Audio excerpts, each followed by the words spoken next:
Welcome, everyone, to the Real Whovians Cast Unlimited, Episode 18. I am your host, Matrixlord 212, and I'm with Hayden. What's up, Hayden? How's it going, guys?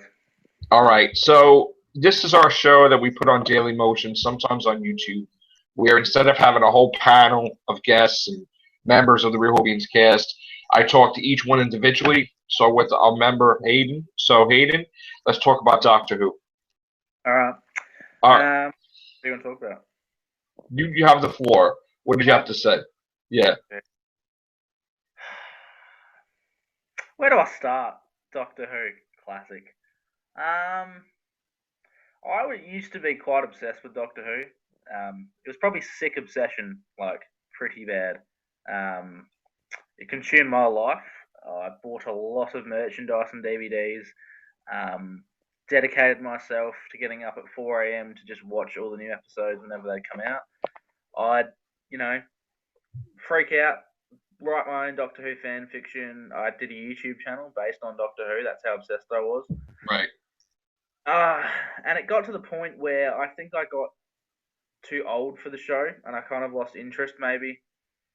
Now you're 42 years old, Joe, so Yes. being 19 and being too old for it is an understatement. But I don't know if it's my interest just kind of changed, or I just didn't like the direction the show went in, and I kind of just lost interest. I was really into the show. Like the 50th anniversary came around, I was pumped for that. I watched that, loved it, bought it on Blu-ray. The Christmas special I quite liked, gave heaps of in-depth reviews on it. I was really into it. Tom and the Doctor, right? Yeah, and then Peter Capaldi's first episode came out, and I turned it off after 2 minutes, and I was like, I just not interested for some reason. I just didn't like it, and I turned it off. And I didn't watch. No, I watched it next week. I watched the Into the Dalek, and I couldn't pay attention to the screen. I was on my phone playing Candy Crush the whole episode. My God. I just didn't care. And I didn't watch.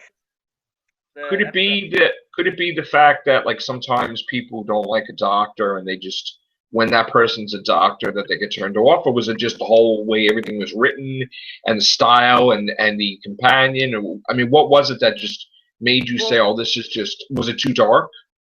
No, it wasn't dark enough. It was too fairy tale like, too kiddish, if you know what I mean. What about the Robin Hood one? No, I didn't watch it. I skipped it. Oh. I liked the what was it called? The Listen. I liked Listen. Right. I enjoyed that. I liked Time Heist. I enjoyed that. I hated Time Heist.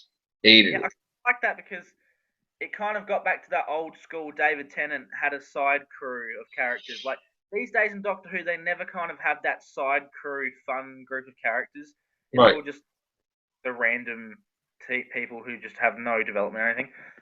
I don't know what it was. Like, I don't like Clara as a character. I don't think she's a realistic person. Like, a 24-year-old school teacher who's that hot does not ride around on a magical motorcycle and perfect to all her students. Like, that's not how school teachers work.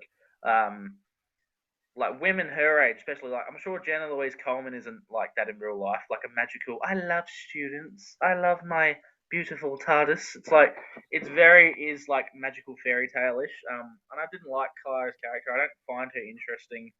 I like the more down to earth, like rough around the edges companions like Rose and Martha and Doctor, who are like loud from the suburbs with the Bogan family with the crappy life. I prefer that kind, not the perfect lives in a magical world. Well, what happened when she died? I mean, did you like that when Clara died? I like that. Hey, I'm still in season 8. I have not finished my... Okay. It was at the point where I had no interest. Like, I didn't even think about the show like at all. Like, I didn't even know that there was an episode out because I just didn't think about it. Like, then I watched 5 minutes of Kill the Moon and I was like, this is horrible, and I turned it off. I was like, I just don't like... No offense to the show. Like, I'm sure there's people who like it, and I don't... Like, I'm upset that I don't enjoy the show because I loving Doctor Who. Oh yeah, you were huge. I remember when we first started talking and we were doing the Whovians podcast, and you were so into let's do like 3 podcasts right now. And like back then it was like, that was old Doc's thing, was like some rules. He didn't want to have too many people at the same time, and we wound up doing a couple, and he's like, all right, I'll let it go this time. And we did like 3 or 4 in one night. Remember that? And I used to love talking about it. I could talk about it forever. And it's got to the point where I think it was Peter Capaldi and Stephen Moffat's writing and Clara, and the fact that the episodes themselves weren't that interesting, like the storylines in the episodes weren't interesting, that I just kind of went, I just don't care anymore. And I don't know what it is. Like, maybe when Moffat leaves, I'll be more interested. Right. But I preferred Doctor Who in the Tennant era, where it was in modern day London, where that's my favorite. That is my favorite David Tennant, with his the vibe, the way everything was written, the characters were written properly. It felt like a real kind of like urban kind of British show. It felt like a British comedy or like a good show. But now Doctor Who just feels like, I don't even know. It just feels, it does feel lifeless, because the color palette's always so, it's got this weird reddish dark tint show all the time, if you know what I mean. Yeah, I know what you mean. Red, kind of dark. Like when you seen the trailer recently, it's like a IMAX. I mean, this film with the IMAX things they want to put in the theaters now and stuff. It's like they're always in like a hall on a spaceship that's green or blue. I know what you're saying. I mean, they're always running around like a hall that's like green. See, when Moffat started with his thing, I liked the Amy Pond, the Rory, the stuff. I was into it because it felt like he was enjoying himself. That's what it felt like. The moment they left, it was like the show lost its like magic, like its organs. It's like it lost like pieces of it that made it whole and complete.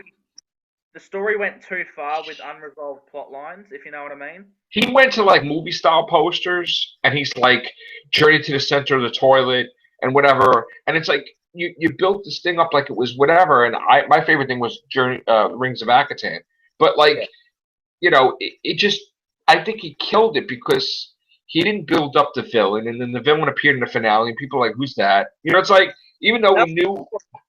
Because the Doctor now just hops to like the very end of the universe, back to the very start of the universe, the entire universe of Doctor Who seems very small, if you know what I mean. It's boring. Like, I don't feel like scared when he goes to the year 3 trillion, because it's like, wait, he just hops back and forth anyway. It's like, well, that's what I was saying. Like, in Listen, right, and in the last episode of series 9, it's like you have David Tennant, Martha Jones, and Captain Jack at the end of the universe here. Then you have Lucy Saxon and Howard Saxon, the Master, that went back there to see the photography. They're here too at the same time. They're here at the same time. And then he went there. So you got like 3 different doctors, or 2 different at the same time in the same place. And it's like, how did they not bump into each other? Or like, it's like they're there. And the thing, Listen, that was the planets supposed to be with the photography. I mean, this is like, But because we've gone to every extreme, like the universe is ended, the next universe and every universe in all of universes' histories have ended. It's like, it feels like there's no stakes anymore, because like everything ended times. It's like, I don't care if like planet Earth gets blown up, because we know there'll be a parallel Earth. That's why Gallifrey needs to return to the present time. Yeah. Because to them, it's like everything's done already. Nobody's coming after us because nobody's alive. And it just it takes away from, there's no nuances, there's no surprises. It's like all of time and space is like that. That's all that is. It's like start and end. It's like, well, we as humans, like me and you, have like 80 years or 90 or 100 years that we live for, and that's a long, long time. That's our whole life. And it's like, in the show, he hops from the year 3 trillion to the year minus 3 trillion in the second, and it feels like all the years in between are just like nothing. Like, they're not into. You know what I mean? See, me, I don't like what Moffat started doing, where he made the Doctor age from 907 or 8 to like 2003. Like, the Doctor's like, even now the Doctor's not even 2003 years old. I think he's 303 or something, because like in the episode, one of the episodes, he aged hundreds of years. I'm like, why do you got to do that? You know? It's like for it's like when you're painting, and it's like your mum will say to you when you're a little kid, when you're like painting the wall, it's like, just take your time with it, go slow, and make it nice and detailed.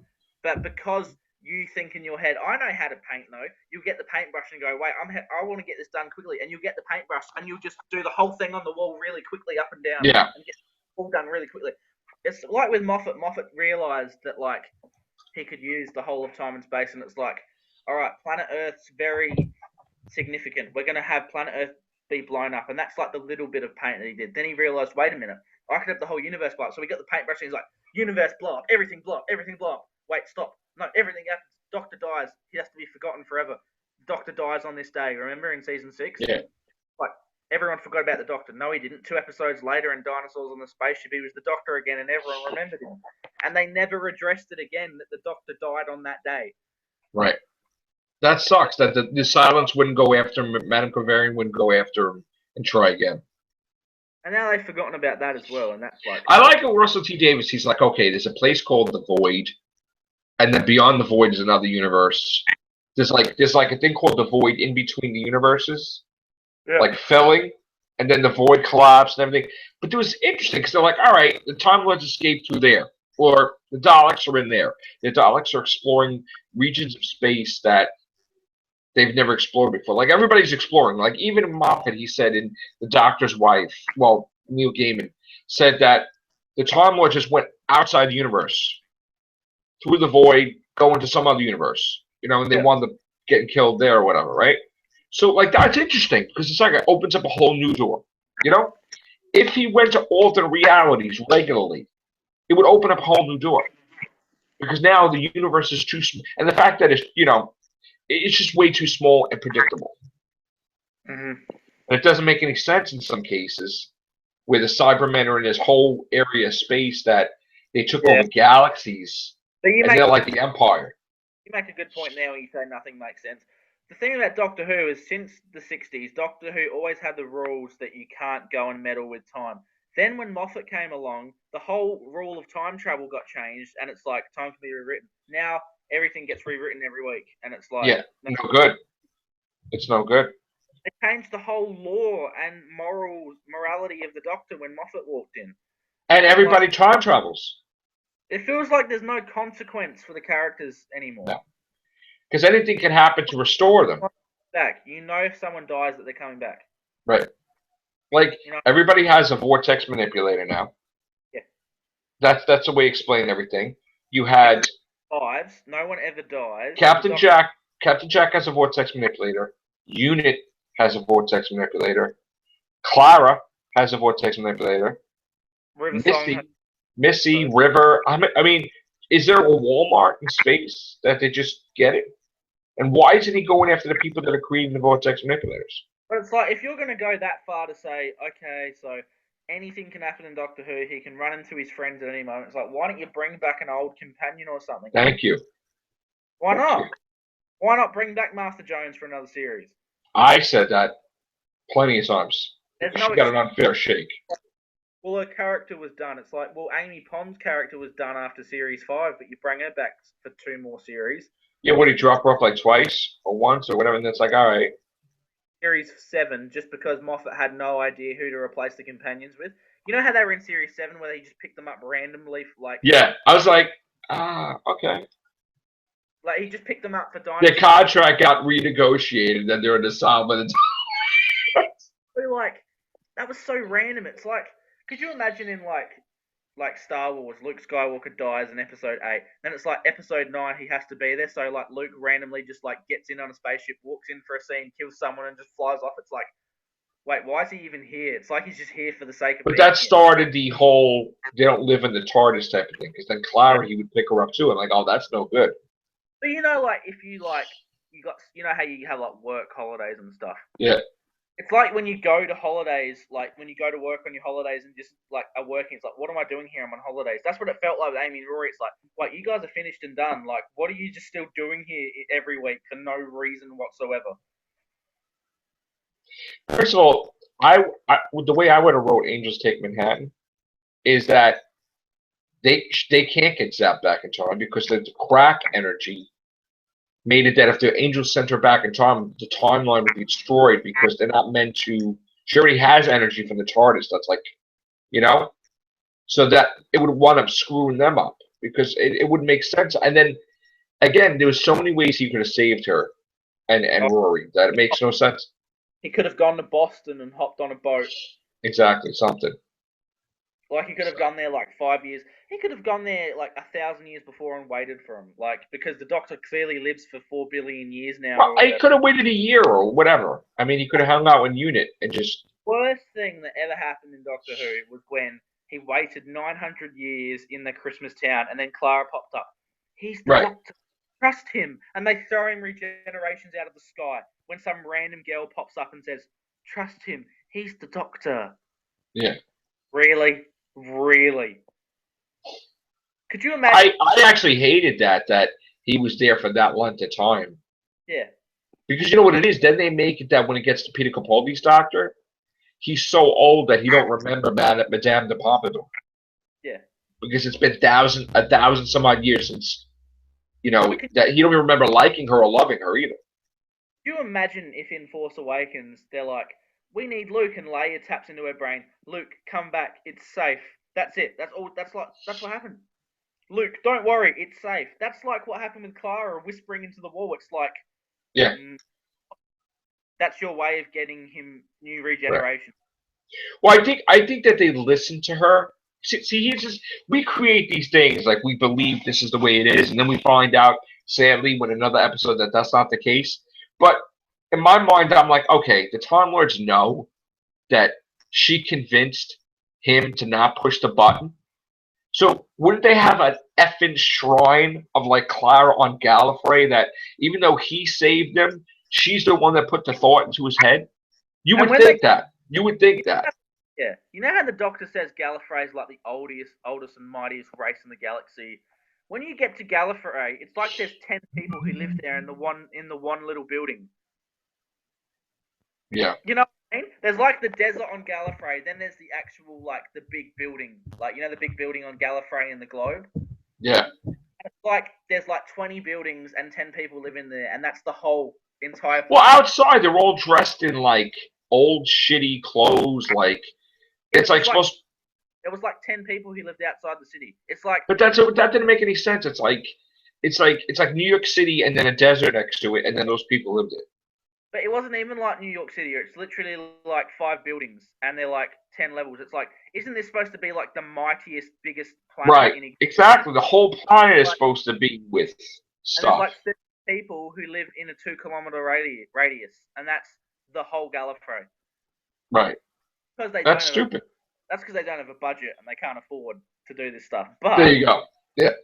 At least if it was David Tennant, they would have explained like that the city was like just one point. Like even one line, they could have gone, "Where's the rest of Gallifrey?" Yeah, they live on the outskirts, the outer seas. They live on this side of the planet. It's like when they go to planets in Doctor Who, it feels like the one building they go to on that planet's like the whole planet. Right. It feels like the it's like a little area. Like here's a sidewalk on a planet. Like, could you imagine if Earth was literally just Staten Island? Like, right. All the Earth was just. Well, like they would have like, this is a hallway, and this is a room, and that's another planet. Like if they actually did an episode, and the companion like be like, oh, what's this? Oh, this is planet Verindis, and it's in your solar system. You don't even know about it, or something like that. Like. And actually just go into history of the aliens and stuff. It'll be interesting, but it's always on Earth. Yeah, explain that this alien planet has continents on it as well. Like it's a big planet with, and different species and different different races and stuff. Like not just one planet with one climate that's like 1 square meter by 2 square meters big. Right. Or you could even go into the Earth's past where it was so far in the past you don't even know what the F happened. Like when maybe aliens go to like Egypt and build the pyramids or some shit. That would be interesting. Or Atlantis as a whole civilization with technology and then gets buried under the water. Never done in Doctor Who that they should have is Atlantis. Why have they never touched Atlantis? I don't even know. What if they're gonna make that the moon is an egg? Why can't they just go to Atlantis? I got a storyline ready. There's a Cyberman who doesn't want to be a Cyberman, so he steals a cyber ship and crashes on the desert planet. And the Doctor's daughter Jenny is a scavenger on the desert planet. Oh, there you go. Through the old Dalek ship. And Gallifrey's like, this is an awakening. No. Been an awakening. Oh God. The companion needs to have a better story, and it doesn't. The companion doesn't need to be the most ultimate person in the universe before the Doctor meets him. You know what I would do? I would do that. He meets this girl, right? Can it be and she's not even into him. Wait, she's not even into hanging out with him, whatever.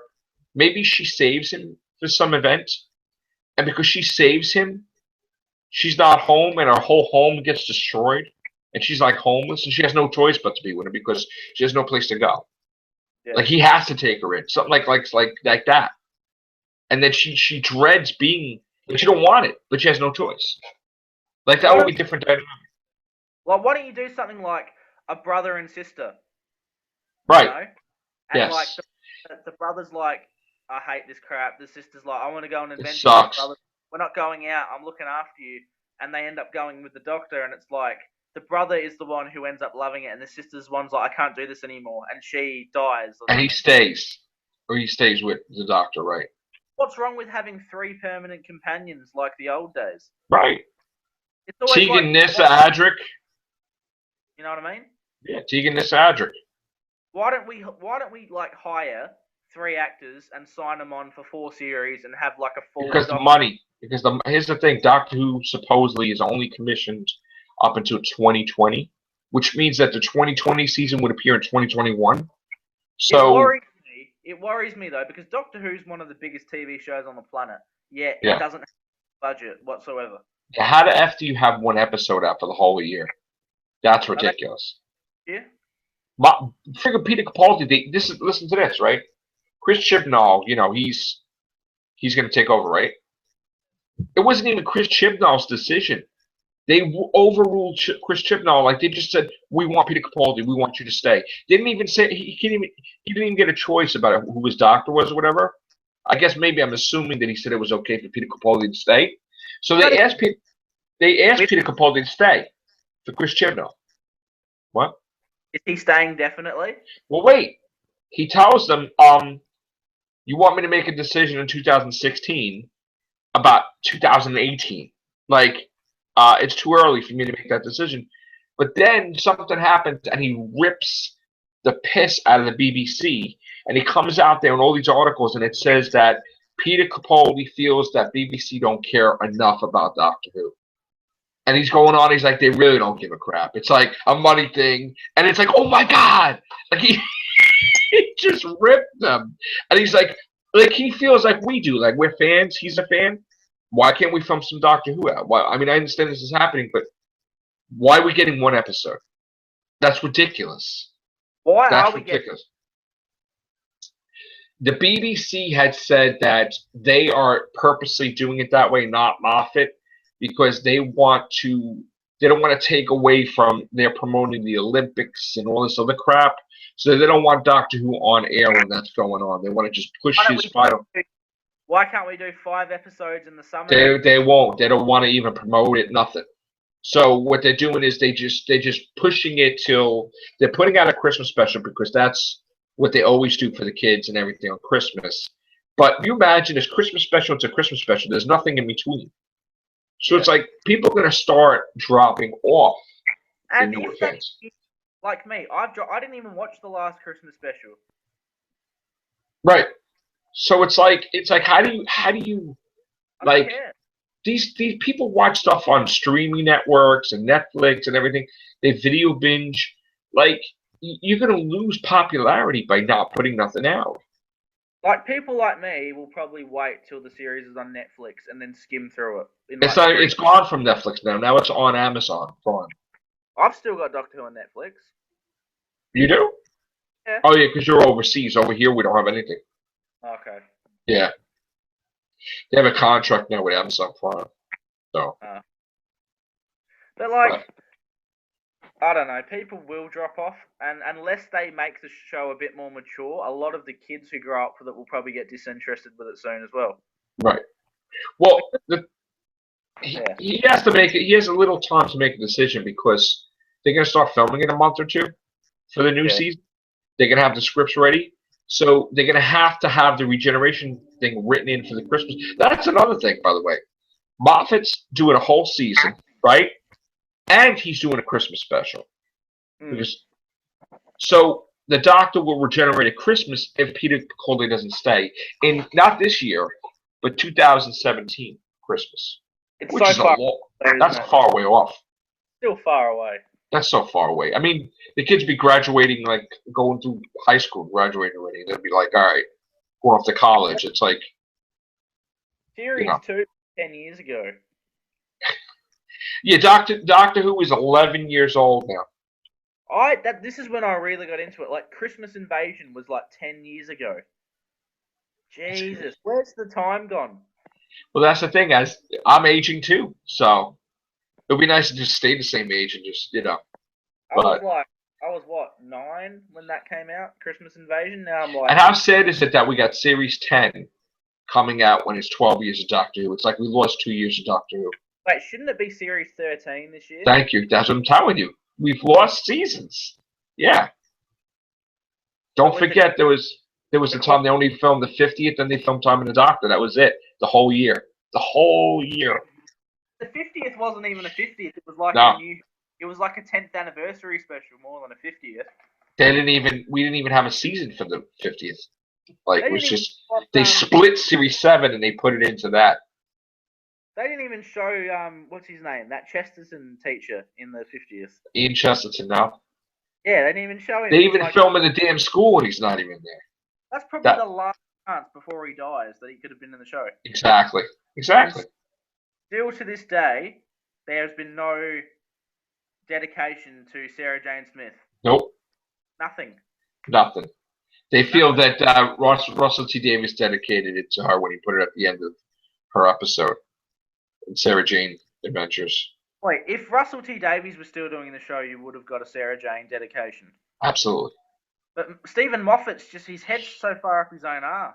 He would have did a story that the Doctor would have found out that she's been dead for like 2 years because she went to save.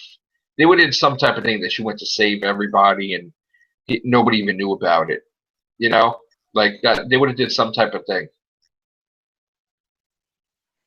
But it's sad. It's terrible. All right. What's that? Where was I? Well, when are they going to do? When are they going to do Peter Jackson's episode? I think that's the Christmas special this year. Oh, he's going to do a Christmas special? That's what I heard. Was that really? Peter Jackson? So Moffat's not doing it for the first time in history. Wow. Peter Jackson's directing. He's not writing it. Okay, so Moffat will be writing it. But it'll probably be in New Zealand, like a Christmas special in like the Dragon Age. Oh, that would be cool. Yeah, that's what I've kind of heard and stuff. Okay. So he's not writing it? He should write it too. Maybe they'll write it. Right. But okay. He needs to take a break. Well, listen to this. Everybody's saying now that Chris Chibnall is taking over, right? The odds are like 90% that David Tennant's going to be coming back, and Matt Smith, and Captain Jack, and like John. It's like they're in. It's like a club. He's like, yeah, bro, I'm in. It's like, let's change all this crap rules, and it's like, And if in 12 months they announce David Tennant's returning as the Doctor. Well, I mean, like you mean actually returning? Yeah, they would never do that. Actually, the 13th Doctor is a regeneration into David. They could technically do that because they said that at the 50th. He's like David Tennant with the beard and the ponytail, though. He's a little bit more like a older rock David Tennant. A little older, a little like more like David Tennant in Fright Night, where he was the weird crap! Imagine that. Yeah. Imagine that if he generated into that kind of Doctor. Did you see Jessica Jones? Yeah. Isn't he like a Harold Saxon master type of thing? Like with the, I was looking at that and I'm like, you imagine if somebody did a cut where like John Sims master regenerates into like a Kilgrave thing, and if they could like, I mean, it's basically like the same thing. But let's Pretty fun. just say they bring David Tennant back as the Oh, Doctor. everybody would love it. I think everyone would lose their shit. I would lose it. I would lose my shit. I would go buy that coat that I've been dying to buy for like $300. Can you imagine if they did an anthology series where like it was like made up of like 4 two-parters, but like every two-parter was a different Doctor at a different point in time doing a random adventure. Could you imagine that? Like 2 episodes with Matt Smith doing something. I would love that. Like, well, they had proposed to Moffat. Listen, we're free now. We can make 6 episodes together, like David Tennant and whatever. We'll do a storyline. They even wrote like we're writing it, and Moffat's like, no, I don't want that. No. It's like, oh, come on, dude. You know, even if Peter Capaldi was busy, there's no rules. You could just pop out some 8th Doctor movies or something. Like, you know. Who's like, it's that far out there and there are no rules. It's like, who cares anymore? Let's just do anything. They could promote it 8 Doctor's Adventures, and then like, you know, it's a whole season or 2 with him, and then goes, you know. You don't have to be in order. I mean, this is a day and age where people believe in multiverses, and yeah, okay, that's an explanation for everything. It's another universe. It's like everybody's smart enough to know that. Series like 12 episodes. Episodes 1 to 3 are the 2nd Doctor. Episodes 4 are the 10th Doctor. But they all kind of like connect at the end. Like it's all about one villain that the Doctor met throughout his life. Right. Instead of having it in the comics, it happens on TV. That'd be great. Like that, what's it called? Remember that Doctor Who 50th comic that came out with the? Yes, that's what I'm talking about. Yeah. Imagine if they did that as a series. That would be fantastic. Fantastic. I don't have a problem with recasting the 2nd or 3rd Doctors. No, I don't have a problem with that either. In fact, the 3rd Doctor could be the son from Gotham, Sean Pertwee. 3rd Doctor is a character. Why can't another actor play a character? Exactly. It's like somebody else playing Batman or Superman or something like that. Yeah, why not? Well, even maybe the 13th Doctor could be David Morrissey from the next Doctor. Yeah, that's what I said. I said that just like they did Princess Astra with Romana at that time, like they should just have him actually be the next Doctor. That would be the kick. Because they have the vial. Maybe that's what they saw, not necessarily, you know, that he is a Doctor that they encountered, because it's in different times. Now he's been the governor and all that sort of stuff on Walking Dead. So but that would fit. That would fit perfectly. He's popular that way. And he'd have to wear the suit from the next Doctor. Yeah, he would have to, or do variations of it. I think that'd be a good choice. I think so too. Can't we do like a series where the Doctor regenerates every episode and it's just a different Doctor every episode? Well, they did that with Curse of the Fatal Death. Remember that? It was like a one-off. That was good. I like that. That was Moffat's thing. But the thing is that they're going to go young, supposedly. Either the next incarnation is going to be a teenager / 20-year-old or a female. That's what the rumor is. But they've already done the female thing with the Master. I know. So, that's the thing. I would just have him be David Morrissey. That's it. And like he's going after. Like this Doctor Capaldi chose that face. Yeah. Because he said he can choose faces now, or whatever. I guess subconsciously or whatever. If he can choose faces, choose Tennant. He loved that face. I know. That was his favorite. I don't want to go. Yeah, I know. I would have him regenerate to Tennant. He's like, I'm back! and all of a sudden he goes sees Martha right away or something. What are the chances that he could be the next Doctor, David Tennant? That could, you know what they could do? They could make it like a Christmas thing, like a wish. That like that's what he really wanted, and he regenerates back. And the first thing he does is he tries to go to Donna and fix that. Because like he's given a second chance. So he goes to like Donna, he goes to Martha and Mickey, and he like reintegrates himself with that. You know? Because when we think about Doctor Who that we love, we think about the David Tennant era. Yes. When we were in the David Tennant era, because no matter like how much you still love Doctor Who, which I know you do, every week all we do is complain about it, what we don't like about it. See, that's a sad thing, because it comes off sometimes like we hate it, and we don't. We just want it. You know what the show can be. I want it restored back the way it was. Like, yeah, but the same thing for us. Well, we didn't complain about it. People complained about it on the Matt Smith era, and then when they got Capaldi, they were happy. You know? You know what this reminds me of right now? What? Like we're having a repeat from the 80s with the Colin Baker era. It feels like I know what you're saying. But Peter Capaldi's good, though, but the writing is just not. No, but do you agree it's like Tennant was Baker, then Davison was like Matt Smith's era, and now we're in like the Colin Baker era with Peter? Basically, but with a twist. Again, it's not any way, shape, or form the response. Like Capaldi's perfect performances. Yeah. It just feels like it's the writing purely. Shows in that kind of crap. The writing, directing, show running purely, but yeah, it's like the Colin Baker act, right? I feel I agree with that. I agree with that. So are we going to enter the Sylvester McCoy era next? Sylvester McCoy era is better. So cancelled. I know. It did get cancelled, but it was still better. Because we're repeating in numbers, because 12 is 6 times 2. Yeah. Yeah, 7. I know. That's what they're doing. Let's just hope. You know what?